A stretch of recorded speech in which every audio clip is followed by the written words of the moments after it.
Janine from Sigma. We are here today with Andrii Lypovyi from the sales department of Slotegrator. How are you feeling today? Good, thank you, Jeanette. Doing fine. Amazing weather.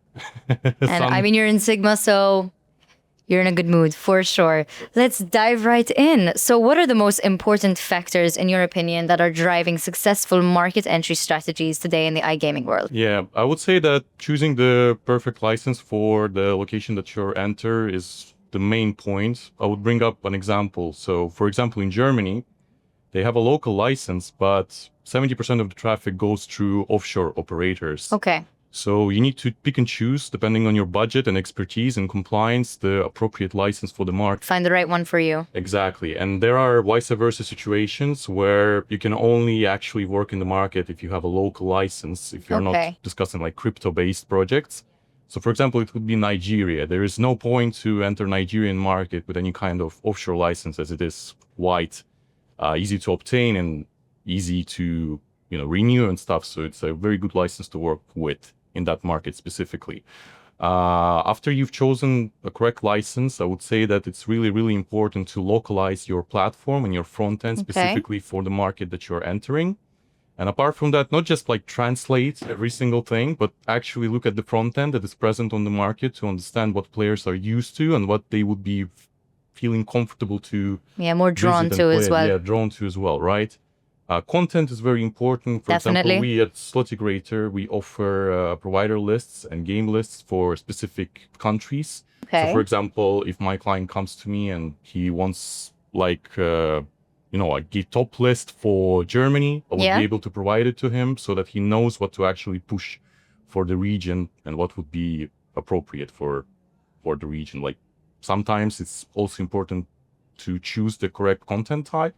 Because, for example, in Africa, it's considerably more popular for the players to play crash games and sport-themed games, which is not as present, for example, as in Europe, where players prefer slots and live casino. Yeah. So apart from that, I would also say that payments are incredibly important. Definitely. You need to test them before actually going live to the market to understand that you can actually, convert players apart from just attracting the traffic to your website. Instant payouts right now in open banking are very important, hot, yes. and it's very important for the operator to have it in Europe, for example, or to implement agent systems as they are very present in Africa and Asia. Okay. So you need to have that to be successful. Apart from that, I would also say that you need to choose a good and trusted affiliate provider. Definitely. And people who can drive the traffic, who have the expertise and who have, success cases in the region. Yeah, I would say that those are the main things to do successfully. And how are changing regulatory landscapes at the moment impacting business decisions or business development as well, or the approaches across different iGaming jurisdictions?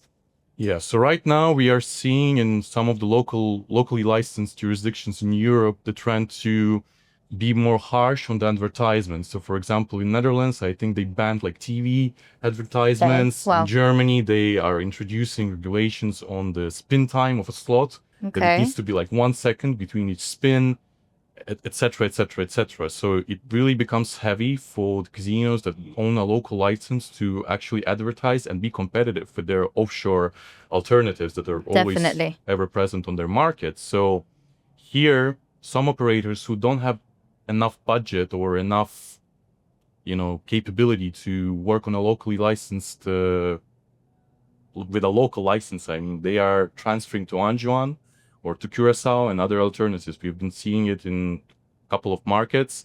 I think same thing starts to happen sometimes with offshore jurisdiction, like offshore licenses. Like, for example, currently, I think Maltese license has very, very big requirements for the compliance part. And some of the operators, unfortunately, just cannot oblige to them. Cannot oblige them. So fair enough. And how are emerging technologies? I mean, we're seeing a lot of new technologies, even through AI. How are they influencing the way companies are identifying and capitalizing on new business opportunities within the industry? Yeah, I think right now it's becoming considerably more popular to scrape the data with large language models. So for example, you can set it up in a way that will scrape new regulatory changes in different jurisdictions. So you can pick and choose and see what developments are happening in the world and, maybe get attracted to a certain market. And Second of implement it all, in.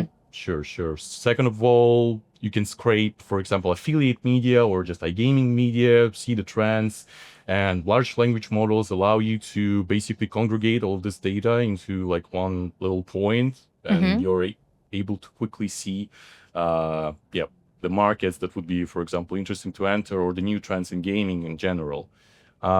Apart from that, I would say if we are discussing business development on your actually existing platform, not just like for players specifically, not just, trying to enter different markets and stuff, we're seeing a lot of more AI implementation, for example, in game segmentation. Like, depending on your history of playing on a certain casino, operators are now able to basically show you what games you could be interested in, for example, utilizing AI technology. Wow. Based on your statistics and stuff. So, yeah, we see a lot Helps of AI. ease the process of actually finding what is right or what is fit for the Yeah, player. exactly. Based on the history, it's a superb way to drive retention and increase, lifetime value of your customers. Wow, amazing.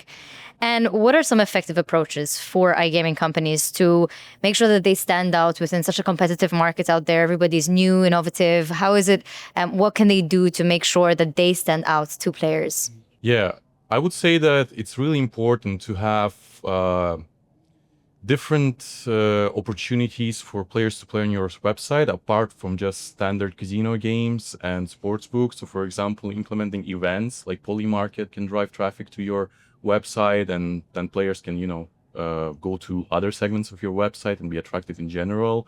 Definitely much more, you need to focus on gamification. Right now, we are seeing a lot of platforms having basically like a shop market functionality where players can earn like certain points in the casino and, for example, dress up their own account, their own like profile, or buy certain things, or just have gives them more of that personal touch. Yeah, exactly.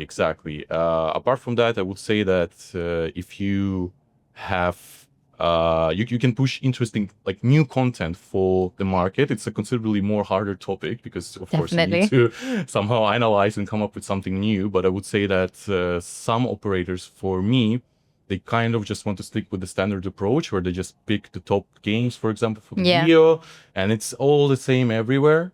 Okay. So it's time to come up with something new, come up with something different. Exactly. Fair enough. And how do you see the new marketing strategies developing within the next 5 to 10 years within iGaming? Is there something that maybe you think will be the next big thing or the next big trend? I think, to be honest, the ways that you attract traffic are quite set nowadays. Okay, so there's nothing new that you think might pop up, but that would actually work. In my opinion, there's going to be even more development in the influence sphere, even though it's already incredibly big. But we're seeing more and more people from the worlds that are not connected to iGaming specifically being attracted as influencers. Like, there's a lot of examples of such things happening. Like, I mean, Drake set up a great example of how you can immediately legitimize your operation as a casino operator by attracting such a huge personality to your casino. But it's already a known topic. So, to be honest, I don't really have anything to add in terms of new marketing strategies. Wow, amazing. Well, thank you so much. This has been Andrii Lypovyi at Sigma Media Lounge.